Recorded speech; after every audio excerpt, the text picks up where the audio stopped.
Hello and thanks for stopping by.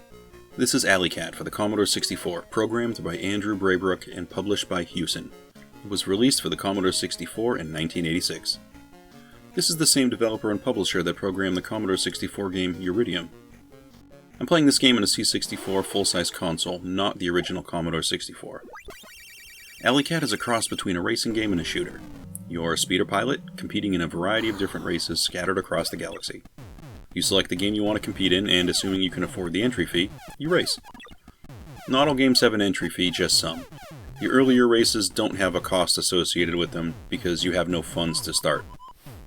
Also, you can crash fairly quickly in some of these games, especially early on, so it's nice to be able to play a few games. Eventually, if you start finishing races, you'll start to accumulate credits that you can use to pay entry fees. If you start losing, however, you'll eventually run out of credits and you can't proceed. The game has intro music, but the actual races do not, just sound effects. That's kind of a bummer, I think, because the music for the game is actually pretty good. I would have liked to have been able to listen to it while playing. There are a variety of different race courses here, and the terrain is usually different for each one. Also, the type of bonuses vary for each race. Since you choose the races you want to participate in, it's good to be aware of the race differences. On the selection screen, you can press right before you select a race to get some additional detail about what's going to be upcoming. It's good to get used to these different race types. They'll tell you also what types of bonuses you can get. The races are clustered in months, and there are usually a few different races you can choose. Hopefully you win enough to move along to the next month. In the race, you speed along, and you're dodging and shooting obstacles determined to stop you, although some race types have some different expectations set, like destroying the landscape or not destroying the landscape, and sometimes maybe just dodging underneath obstacles. Okay, so I've unfolded some of the basics of the game.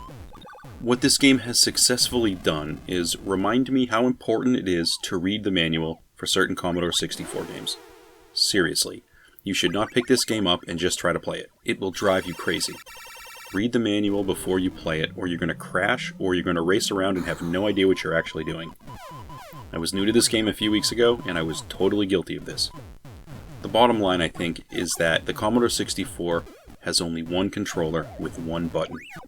If there were 4 buttons, this game would have used all of them. But since only one exists, you have to know how to use the controller exactly for this game. Controlling your vehicle is obviously a big deal in any type of a racing game. First, if you're playing on a full-size C64 or an actual Commodore 64, you can pause the game by pressing the run-stop key. If you're on a C64 Mini, you can just press the menu button on the joystick. This can be really useful for playing longer sessions. Now, you steer your speeder using the left or right controls in the joystick. You pull the joystick back if you want to climb the vehicle, and you push it forward if you want to dive. If you hold the fire button down and press forward or pull back, you will speed up or slow down. If you pull back and slow down beyond the minimum speed, you will perform a loop-de-loop. You can sometimes use this as a tactic to get above certain vehicles. But honestly, things get moving pretty good in this game, so this could be a dangerous tactic. If you press the fire button by itself, you will fire your cannons. You have 2 flight modes, speed and combat. You start out in speed mode, which has 1 cannon and lets you fly a little faster and dodge quicker. If you hold the fire button down and press left or right, you will change your flight mode and 2 wing-mounted cannons will roll out. Now you can fire a wider spread, but you're also a little slower and a little less maneuverable. Now, I've mentioned how to speed up, slow down, pull a loop, fire cannons, and switch speeder modes, all by using 1 controller and 1 button. If you're thinking about the controls I just mentioned, it should strike you that only 1 button is used for all these functions, and that 1 button shoots. So, if you do nothing but hammer on that fire button non-stop and jerk the controller around, you're going to be randomly speeding up, switching modes, and firing. An auto-fire controller would not work well with this game. So basically you need to try and pay attention to the course and exactly what you're doing. AlleyKat can be a speedy and unforgiving game if you're not patient with it. Now, I can't say that I'm fully comfortable with the controls yet, because you can go so fast, and depending on the planet you're on, you can crash almost immediately. I find myself doing fine on some of the levels, and then I get completely obliterated in others. There are so many different ways to get bonus points here, I feel like I need to give this one a lot more attention to understand exactly what's going on in each race. There are also energy pellets on the ground, these little E icons. Pick up as many as you can. I seem to be able to get some of them, but not a bunch. I'm just not great with the game yet. There might also be these larger G icons on the maps.